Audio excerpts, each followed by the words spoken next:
Polres Kota Langsa Aceh mengungkap kasus peredaran narkotika jenis kokain. Petugas menangkap dua tersangka bernama Ambia dan Abdullah warga Kabupaten Biren dan menyita barang bukti 1,2 kg kokain. Menurut Kapolres Langsa AKBP Andi Rahmatsyah, terungkapnya sindikat peredaran narkotika jenis kokain berawal dari informasi masyarakat terkait adanya transaksi jual beli narkotika di wilayah Langsa yang berasal dari Lhok Semawe.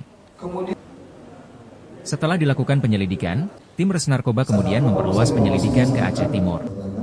Petugas kemudian menangkap dua tersangka bernama Ambia dan Abdullah di pekarangan masjid di Desa Paya Gajah Perolak Barat Kabupaten Aceh Timur pada Sabtu 28 September 2024. Saat dilakukan penangkapan terhadap kedua tersangka, petugas kemudian melakukan penggeledahan dan di dalam jok sepeda motor ditemukan barang bukti berupa satu paket narkoba jenis kokain seberat 1,2 kg. Berdasarkan pengakuan kedua tersangka, kokain tersebut didapat dari seorang pria berinisial SL warga Lhok Semawe yang saat ini masih dalam pencarian. Untuk memastikan jenis narkoba tersebut, petugas Sat Narkoba Polres Langsa membawa sampel ke Medan untuk diuji laboratorium dan diketahui positif kokain. Kemudian laboratorium meminta dapat hasil, jadi oke. Kita dapatkan bahwa ini oke, itu adalah dari laboratorium. Dan Aceh baru sekali orang oke.